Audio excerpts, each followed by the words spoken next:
তোমার দাদাভাই এসছে, কী কী নিয়ে এসছে ঠাকুর ঘরের ফুল।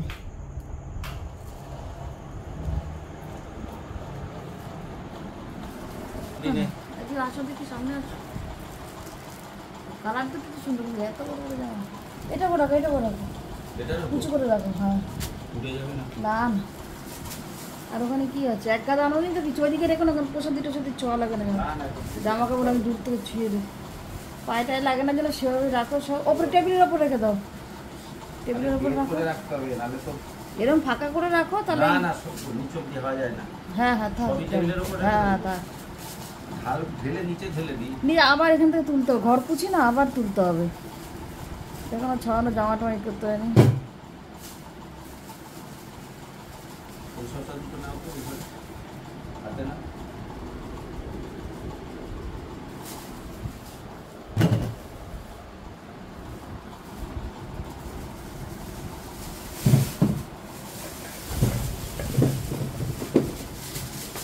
বেগুন এনেছো,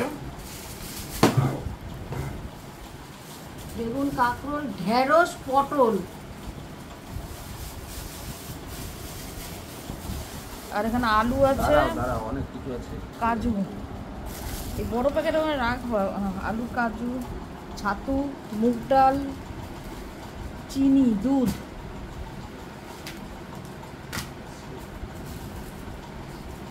আমাদের পরপর কত টাকা? 100 টাকার কাজু রাখো, আমি ঠিক করো, কিন্তু রাখলে হবে না, ছাদ কুড়া পড়ে যায়। ওই ঘরে নিয়ে যাবো, ওই ঘরে। হ্যাঁ ফ্রিজে থাকলে কিছু হয় না, এই ঘরে তো ফ্রিজ নেই, আমি যার জন্য কতগুলো কাজু না, এই ঠাকুর ঘরে তো ফ্রিজ নেই, তো যার জন্য না ইয়ে হয়ে যায়, নষ্ট হয়ে যায়। এবার তো দাদাভাই এগুলো সব পোছা থাক। সুপ্রভাত বন্ধুরা, নতুন সকালে নতুন একটা ভিডিও নিয়ে চলে আসলাম। ভিডিওটা কালকে রাত্রের থেকেই শুরু হয়েছে, সেটাই কন্টিনিউ চলছে। একটু ধোয়াটে ধোয়াটে লাগছে, তো এই পুজো পাঠ হলো, ধুনো ধরানো, তো সেই ধোয়া একটু শেয়ার করলাম, তোমরা একটু মাকে দর্শন করে নাও। পুজো হয়ে গেছে, এবার আমি উঠবো, এবার রান্নার ওদিকে যাব। সবজি তো এনেছে অনেক, কালকে রাত্রে তোমাদের শেয়ারই করেছি যে প্রচুর সবজি এনেছে তোমাদের দাদাভাই, রাত পোহালি জন্মাষ্টমী, সেটারও কিছু এনেছে। তা আজকে কি রান্না করব চিন্তা করছি, এত সবজি এনেছে কী রান্না করব, আবার যে এক গাদা যে রান্না করব করলেও তো থাকবে, ওই রান্না করতে গেলেও না আমার চিন্তা করতে হয় যে কী করব, যেটা করলে উঠে যাবে সেদিনকেরটা সেদিন, বাসি হাতে না থাকে, তাতে দরকার হলে এক পদ খাবো। তা এখানে আজকে করব, কর্তামশাইয়ের সঙ্গে আলোচনা করে ঠিক করলাম আলু পটল করব সয়াবিন দিয়ে। সয়াবিন আছে 2 প্যাকেট, তো ছোটো প্যাকেটটা দিয়েই আলু পটল দিয়ে করবো, আর বেগুন ভাজবো, ব্যাস। কর্তামশাই বলেছিল আলু সেদ্ধ দেবো, একদম না, আলু সেদ্ধ দিলে আর ইয়ে হবে না। প্রথম কথা হচ্ছে ঘুমোট, ভাতের মধ্যে আলু সেদ্ধ দিলে ভাতটা না রাতের দিকে ইয়ে হয়ে যায়, আর এই ঘরে আমি রাতের দিকে আমি গ্যাস ধরাতে চাই না, ঘরটা গরম হয়ে যায়, ঠাকুরের তো কষ্ট হয়, তাই না? যেহেতু ঠাকুর ঘর বলে চাকপুশি করো তা তো না, ঠাকুরের বুঝতে হয় মানুষের মতনই সব কিছু। তা আমি একবেলাই রান্না করি, ওই জন্য জাল টাল যদি খুব না পারতে জাল টাল দিই না, জাল টাল দিতে হলে আবার সেই জানলা টালনাগুলো খুঁড়ি, খুব মশা, তো মশা ঢুকে যায়, তো অনেক বুঝে আমার করতে হয়। তো আলু পটলের তরকারি করব সয়াবিন দিয়ে, আর বেগুন ভাজবো, এই আজকের মেনু। ওইখানে দেখো একটাই বসেছি ভাত, ভাত দেখেছ তোমাদের তো আগেও শেয়ার করেছি, বাটি করেই আমি ভাত বসে, নাহলে বড়ো পাত্রে করলে আমার ইয়ে হয়ে যায়, ওই বাটি করে ভাত দিয়ে আমার সারাটা দিনে হয়েও আবার রাত্রিবার থেকে যায়। আর একটাই বসিয়েছি চা, তোমাদের দাদাভাই অনেক রুকি দিয়ে গেছে, এই চাটা ওকে দিতে হবে। তা এই আজকের মেনু। দেখো কত বড় বড় আলু, আলুটা কাটতে কাটতে ভয় লাগছিলো কি আলুটা নষ্ট না বেরোয়, কিরকম কচকচ করছিলো ভেতরটা, তাতে কি না ভালোই বেরিয়েছে, কোনো ইয়ে হয়নি। তাই আলু পটলের তরকারিটা এটা কেটে নিলাম, আগে বেগুনটা ভেজে তারপরে আলু পটলটা করব, তাহলে আর ইয়ে হবে না। একটা ওই যেটাতে ভাত হচ্ছে সেটাতেই ভাত, সেখান থেকে ভাত নিয়ে ভাতটা উবুর দিয়ে আবার সেখানেই রাখবো, আর চায়ের বাটিটা নামিয়ে ওখানে তরকারিটা করব।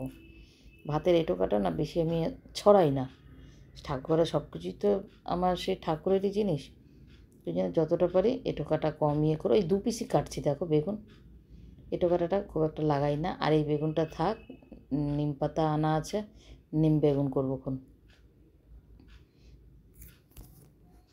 চাটা নামিয়ে আগে এখানে সোয়াবিনটা সেদ্ধ বসিয়ে দিই আগে, সোয়াবিন অনেকে গরম জলে ভিজিয়ে রাখো বা এমনি জলে ভিজিয়ে রাখো, সোয়াবিনটা একটুখানি সামান্য নুন দিয়ে একটুখানি ফুটিয়ে নিও, দেখো সেই সোয়াবিনের স্বাদ কিন্তু বেশি হয়। তা সোয়াবিনটা একটু সেদ্ধ করে নিই, বেশিক্ষণ লাগে না, একটু জলটা গরম হলেই হয়ে যায়। করে নিয়ে তারপরে বেগুনটা ভেজে তারপরে আলু পটলের রসাটা করবো। দাঁড়াও আগে চা দিয়ে আসি তোমার দাদাভাইকে। আলু পটলগুলো সব ধুয়ে রেখেছি। লিকারটা একটু কড়া হয়ে গেল, তো চা দিয়ে এবার আমি এক হাতে ক্যামেরা, বুঝেছো কীভাবে ঢাললাম দেখো। বেগুন ভাজা হয়ে গেছে আর এখানে ভাতটাও হয়ে গেছে। এখানে তরকারিটা কষাচ্ছি, দেখো সয়াবিন আলু পটল, একটু জিরের গুঁড়ো একটু ধনের গুঁড়ো আর হলুদ, কোনো শুকনো লঙ্কা দিইনি আর কাঁচা লঙ্কা দিয়েছি, পুরো রান্নাটাই কাঁচা লঙ্কা। তরকারিটা কিন্তু খুব খেতে ভালো হয়েছিল, কর্তামশাই বলেছিল। শেষে একটু ঘি দিয়েছি, কোনো গরম মশলা দিইনি। দেখো রান্না হয়েছে, ঠাকুরকেও ভোগ লাগিয়ে দিয়েছি আর তোমার দাদাভাইকে দিয়েছি ঘি আর বেগুন। আমার দাদাভাইকে দিয়েছি ঘি বেগুন ভাজা, একদম গরম গরম ভাতের সঙ্গে। আর এই লঙ্কা দুটো দিয়েছিলাম, একটা নিয়েছি। ঝাল আছে না লঙ্কাটা? আমি ঠাকুরকে ভোগ লাগিয়েছি, একটু পরে ওই প্রসাদই নেব। ভিডিওটা আজকে তো এখানেই শেষ করলাম, টাটা।